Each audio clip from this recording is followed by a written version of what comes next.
Hello everyone, welcome to my Resident Evil 2 Remake, Hardcore difficulty, Leon 1 scenario, no damage, knife only, S+ walkthrough, and this is the laboratory area.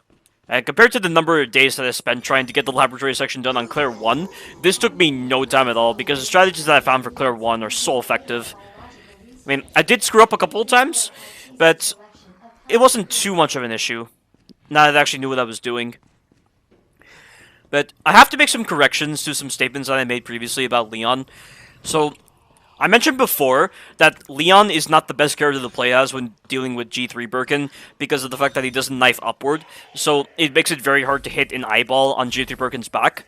But that's actually wrong. I actually discovered, on my own, that Leon can actually hit the eyeball on G3 Birkin's back if you stand in a particular way while he's grabbing the canister. And I'm surprised I didn't note it down sooner, because I believe in some of my live streams for Resident Evil 2 Remake I did this very thing. Yet, for some reason, I just completely forgot about it. But, thankfully that's all been rectified. And also, another good reason why Leon is pretty good against G3 Birkin is that he has a lot more leniency with the amount of knives he's allowed to use, because his final boss fight only requires one knife, and you get a free knife after you fight G3 Birkin. So, you are free to use as many knives as you want against G3 Birkin, so long as all of your knives don't break before you finish off G3 Birkin. If all your knives break while you're trying to fight G3 Birkin, you won't be able to end the fight, and you'll have to restart the whole entire section. But at least this leniency allows me to finish off G3 Birkin faster as Leon compared to Claire, because I don't have to focus entirely on his weak spot. I can just hit his whole entire body and the weak spot at the same time and deal maximum damage. So when I get to G3 Birkin, you're going to be seeing the best possible way to fight him. It still doesn't change the fact that he's the worst boss on this game, because he's dragged out for such a long time and his moveset is so simplistic that it just gets so repetitive after a while. But a slightly shorter fight is better than a really dragged out fight. But even if it was dragged out, I wouldn't have thought about it too much, because I had my whole entire audio turned off while I was busy recording this whole entire section, and I was just listening to music from the other Resident Evil games that are actually good, and also from Dragon Ball Kai and Dragon Ball Super. Yamamoto and Sumitomo are honestly the best composers for Dragon Ball ever. Their music just has so much character, and the music just helps you get into the fights on Dragon Ball Kai and also on Dragon Ball Super. And it's so much better than Kikuchi's. Like, Kikuchi's music, it just sounds so outdated. That's the kind of music I'd listen to if I was just busy taking a number 2 on the toilet or just farting. Ugh. It sounds so bad. The horns blaring, the lack of differences between each of the individual songs, the amount of times the songs are reused over and over again, and then just the lack of any kind of key signature change whatsoever. Like, there's no character whatsoever to Kikuchi's music. It's so bad. And when they decided to put in Kikuchi's music as a replacement for Yamamoto's for the Cell Saga for Dragon Ball, all because of the fact that Yamamoto was apparently plagiarizing other music developers, it was honestly the worst possible decision they could have ever done, and it just completely destroyed my interest in watching the Cell Saga for Dragon Ball Kai. I'm so glad that a couple of fans of Dragon Ball Kai have started this Yamamoto revival project where they have tried to implement Yamamoto's music into the Dragon Ball Kai episodes of the Cell Saga, and it works so perfectly. I'm so glad that they did it. Now I can actually watch those episodes of the Cell Saga without hearing that cringeworthy music every single time I watch them. And it's not only the cringeworthy music in Dragon Ball Z that really gets me annoyed. It's also the voice acting. Dragon Ball Kai has better voice acting than in Dragon Ball Z. In Dragon Ball Z, the actors sound like they're being fed lines with how slow their delivery is, and with how over and under exaggerated the lines are, compared to Dragon Ball Kai, where the voice acting actually sounds natural. And also, the vocabulary of the characters is so simple in Z, and it just doesn't properly reflect their type of character. Like, the characters don't even say lines that perfectly correspond to their character. It's like when Vegeta is taking a shower in the Cell Saga, and he's talking about Bulma in Z, compared to Kai, where he's talking about Kakarot, which makes so much more sense. It's so hard to take Vegeta seriously sometimes in Dragon Ball Z, given the fact that he's voiced by a really bad voice actor, and his lines are very awkward. It almost reminds me of that one moment in the Majin Buu saga where Vegeta is refusing to fuse with Goku to become Vegito, all because of the fact that Goku was hiding the fact that he could turn Super Saiyan 3. And in Dragon Ball Z, Vegeta sounds so much like a whiny baby, and his reasonings for not fusing with Goku are some of the dumbest reasons ever. It's like, fuse with him for Christ's sake! Well, I don't care about your whiny tirade, just fuse with him. At least in Dragon Ball Kai, Vegeta spoke like a warrior, and I could honestly understand his reasoning as to why he didn't want to fuse with Goku. He was so relatable, and that was perfectly established in Dragon Ball Kai. Dragon Ball Z really takes a lot of missteps when it comes to delivering the proper lines for a character.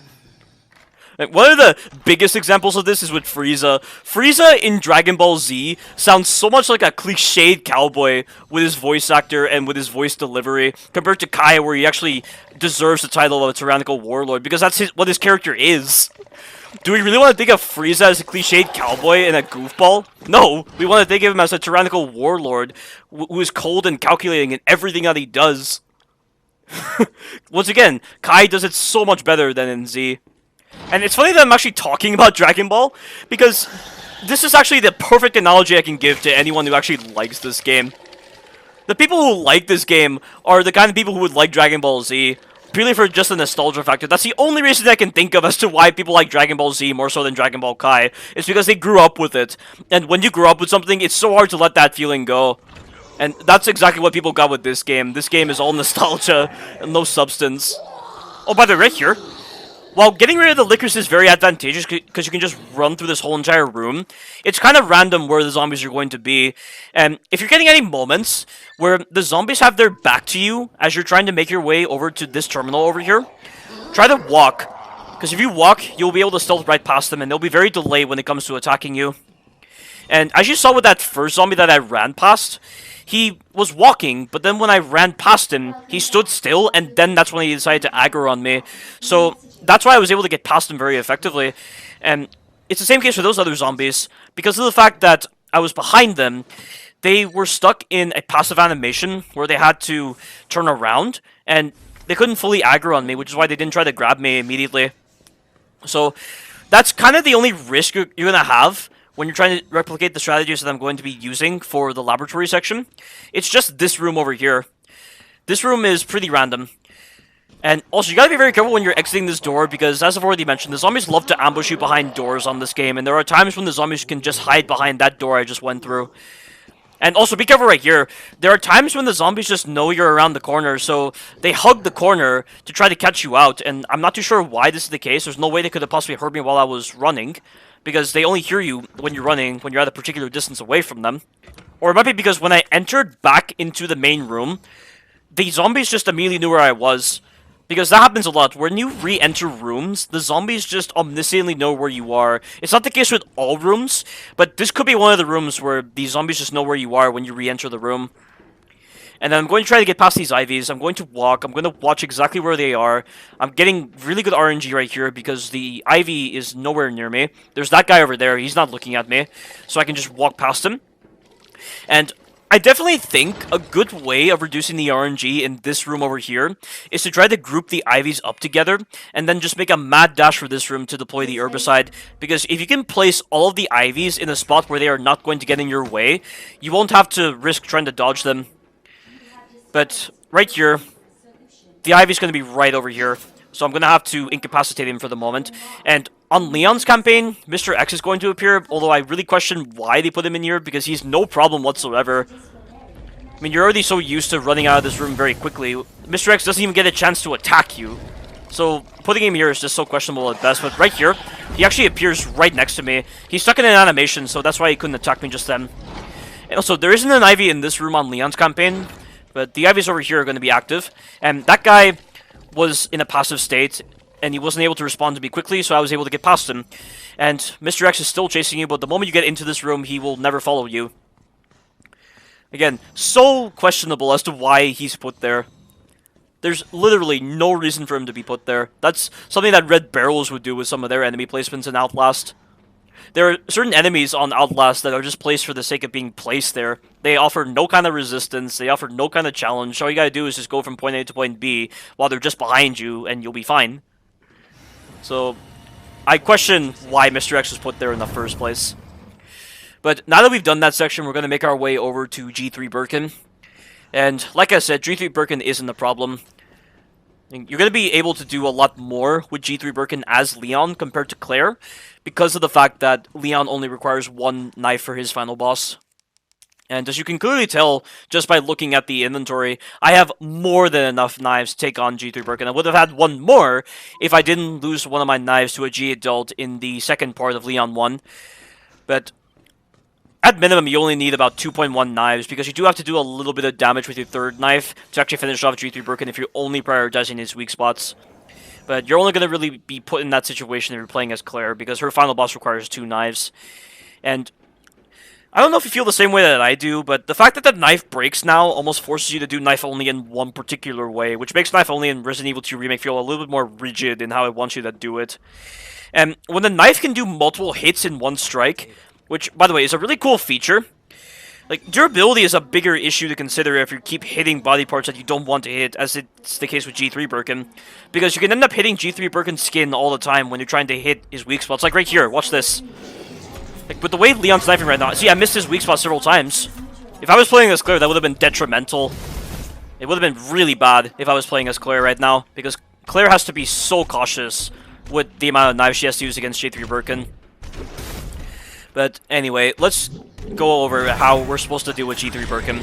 So, right there, if you stand in front of him after he does his poking move or he does his big slash move, he will always do the slam move. Although there are times when he does do the slash move instead, but that's mainly dependent upon where you're standing.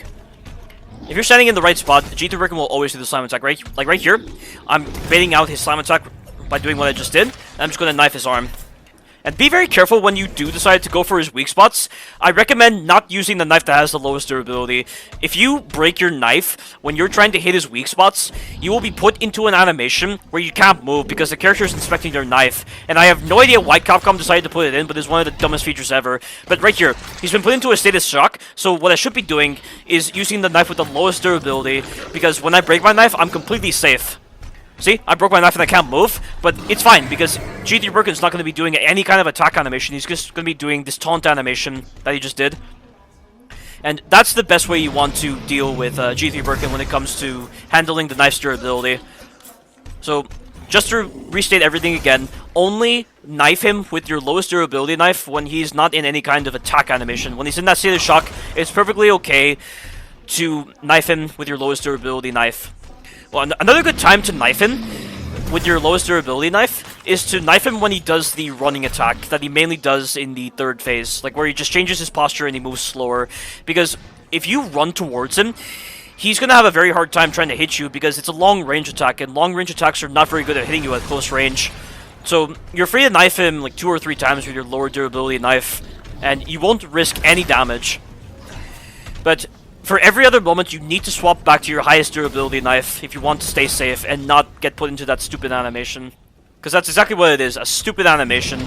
There's literally no justification you can possibly give as to why that should be allowed to exist in the game. Why the heck should you be put into an animation where the enemies get a free pass in hitting you? I mean, look at the Evil Within 2. The axes on that game, they break after you hit an enemy once, but Sebastian doesn't stand around and let an enemy hit him. He actually moves out of the way if you're holding the sprint button, or when you're just moving in general. That's called common sense. But in this game's mind, it's not common at all. I don't get it. It doesn't make any sense. But we're now on the second phase of G3 Birkin. He's currently doing his combo attack right now. For this combo attack, I always try to knife his weak spot that's on his arm, and I always stay in front of him so that I can get him to do this attack right here. And by getting him to do this attack, it means he won't be doing that attack for a while. I've taken that move out of the possible moves that he can do on his next attack. And I always run past him every single time he does the running attack. And I know he's going to do the jump attack, because that's what he mainly does after the running attack, when you haven't taken that move out of the cycle. And when he does the jump attack, I always knife his leg. And right now, he's going for the canister right now. So this is where you're supposed to stand when you're playing as Leon. So aim all the way up, and then stand over here, and then try to hit his weak spot. But right there, it ended up messing up. And I missed his weak spot. So now I'm going to have to wait until he picks up another canister. And right there, he was doing the close range attack, which was pretty dangerous. But it doesn't matter. And that right there was pretty bad. And that was a move you didn't see in Claire 1. So there is a chance that he will do a horizontal slash after he does that particular slam move. but it's kind of rare that he does it, and I don't exactly know how to proc that animation. Not that I would want to, because you do not want to get that animation at all. Another attack animation that he can do is if he is in one of the corners of the room and you're out of his line of sight, he will do this animation where he will start to run very fast and he will try to slam you.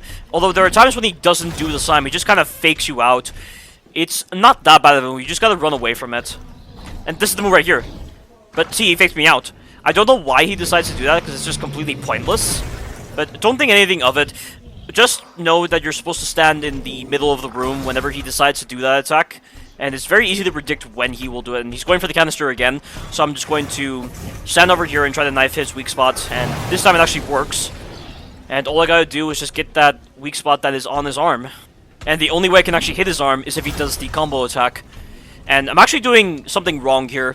I'm reverting to my third phase strategies for the second phase, where after he does his jump attack, you stand behind him for the third phase, but you're not supposed to do that in the second phase. You have to always maintain your distance after he does an attack. And he's doing the running attack right now, so I'm expecting him to do the jump attack right now, which I know for sure he is going to do. And he's taking some very awkward paths right now. G3 Birkin's pathing is so weird.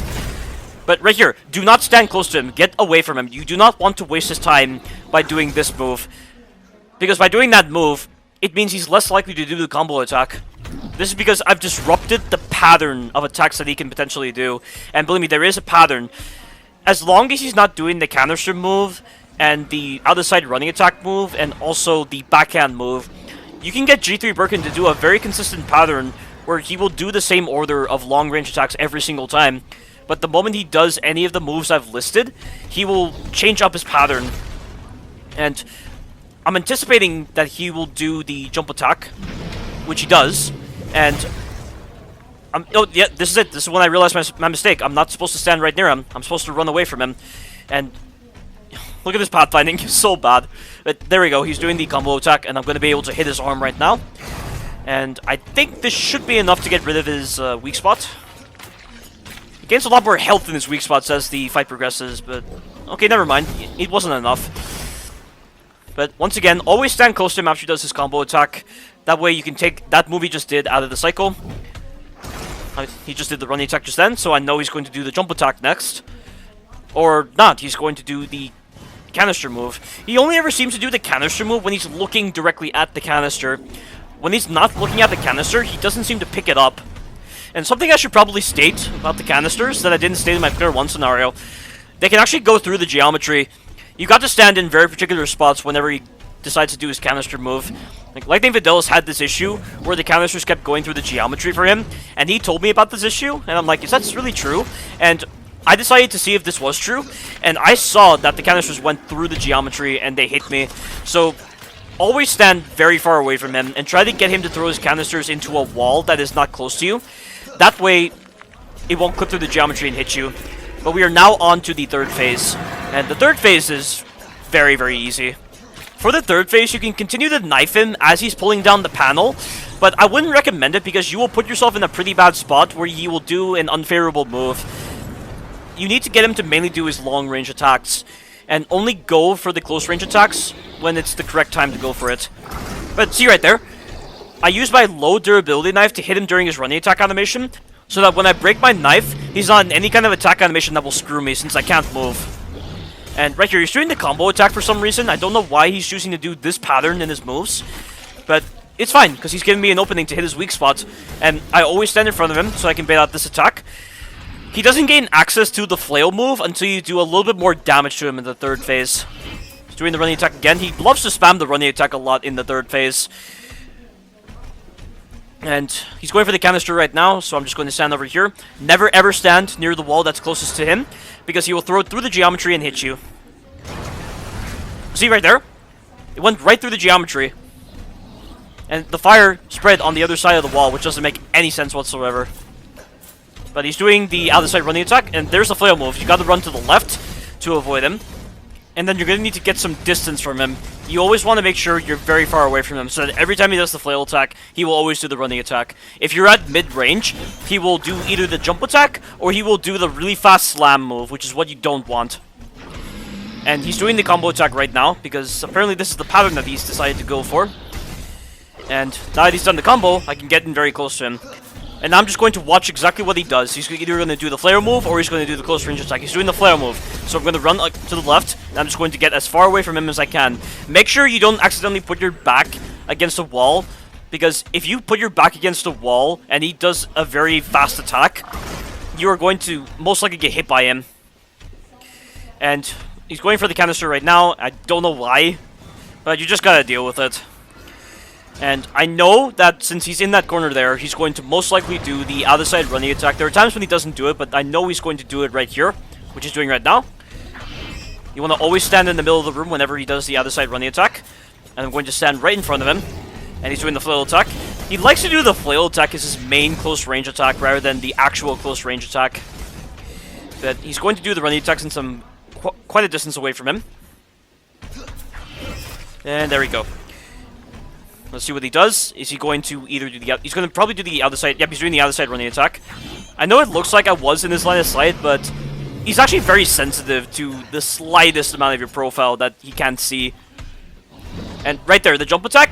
You always want to knife him 4 times when he does the jump attack. That way you can put in some extra damage. Never ever do that as Claire, only do that as Leon. And you always want to bait out his backhand attack, because he does a very fast backhand attack on the 3rd phase. So time your movement just right, bait out his backhand attack, and then just stand right in front of him and knife his weak spot, or not just knife his skin. He's doing the jump attack once again. He's going to do the backhand attack because I was close to him. I'm going to get in close to him. He's going to do either the flail attack, the combo attack, or the close range attack. He chooses to do the combo attack, so I'm going to be able to get close to him. And I'm going to get in close once again.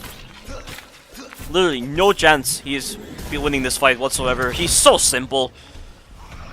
I just wish this fight wasn't so long. A simplistically designed boss like this should not take this long. It should be way shorter. And right there, you see that?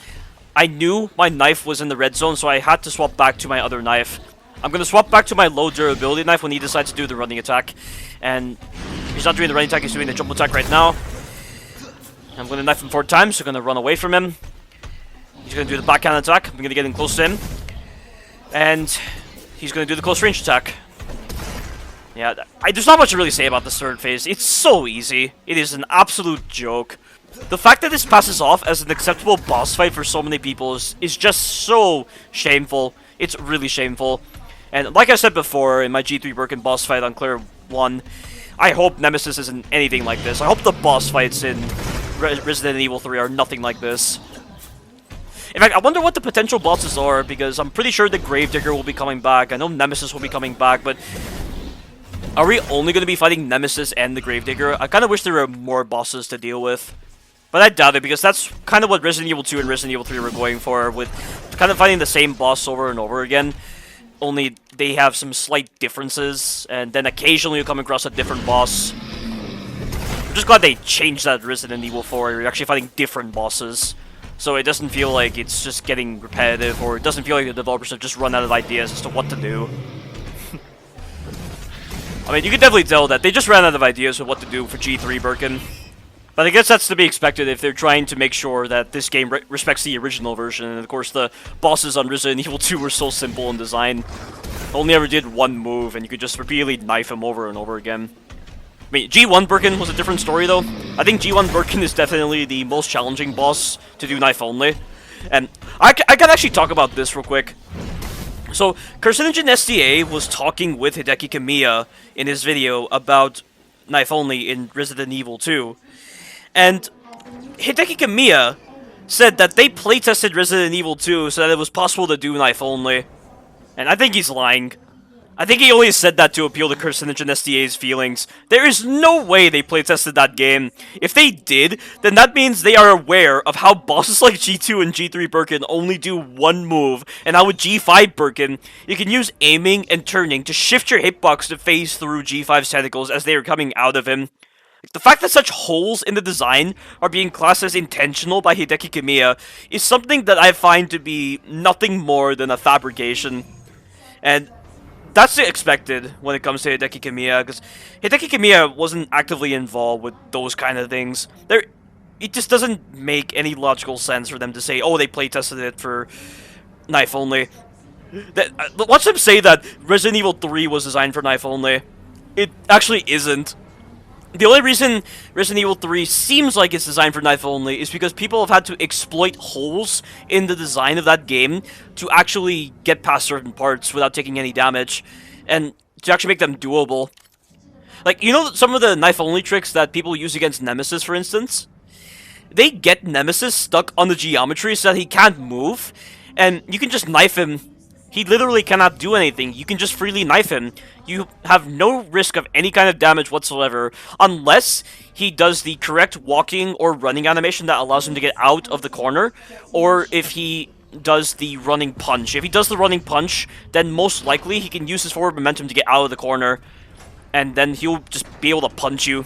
That happened to Carcinogen SDA when he was talking with Ayuma-san, and he was playing Resident Evil 3. And also right here, this is where Leon's scenario is going to be different from Claire. So these IVs are active immediately, so you have to run the gambit with them. But I have 3 knives, so I'm going to use 2 of my knives to get past the IVs. And I'm going to save the last knife for Mr. X. And thankfully, in this room over here, there aren't any IVs. Instead, Mr. X is going to bust out from the ceiling above, and he's just going to drop down. But he is not a problem whatsoever. You can just circle him. And there he is. All you gotta do is just wait until he moves a little bit and then just loop him. And for some reason they place a zombie directly in front of you even though he's in a rising animation. Most pointless zombie ever. I don't get it. That zombie shouldn't even be there because Claire came through this whole entire area and there weren't any zombies in her way aside from a birthing zombie that died. Once again, this game does not do a very good job of establishing the proper chronology of events that take place. But grab the plugs and then go ahead and place them inside of here, and the fight's going to begin. So, the way this fight works is, he always does the exact same pattern of attacks. His first attack is always going to be the 3-hit combo, and then his next attack is going to be a 2-hit combo. This move he can just run past, and then his next move is going to be a thrust move. Now, after he does the thrust move, you've got to put yourself kind of right over here, so that he does the 3-hit combo, and then get him to do the loop once again, and that's pretty much how this fight is going to go. It's very, very simple, but it's a lot of fun because this fight doesn't drag on for such a long time like G3 Birkin does. Also, make sure you are placing yourself and Mr. X in a spot where you have plenty of space to run. I mean, you gotta have a lot of space on the right-hand side of where you are. So, like right here, I put Mr. X in a position where I have a lot of space to run on the right-hand side of where I am, and I'm just going to repeat the loop. He can pause this loop by doing different attacks. If he, say for instance, does the instant kill attack, he's going to pause on the loop, and oh my god, look at that right there. That right there is so lucky of me. That has never happened to me. I've never been screwed by the concrete like that, and I was very lucky to get past this attack. And right there he is doing the instant kill move, and for some reason he does the instant kill move faster on this video. There are times when he does the instant kill move slower than that, but then there are other times when he does it as fast as that. I don't know if this is part of the adapted difficulty, but it's pretty interesting that this is the most noticeable part of the adapted difficulty, where he has less startup frames for his instant kill attack when the adapted difficulty is at its highest level. But as I was saying, before the concrete almost screwed me, if Mr. X does the instant kill attack, or he does this move right here, where he does an uppercut to get the concrete out of the way, he will pause his loop, and you have to bear that in mind. You have to log what move he did previously to understand what move he's going to do next.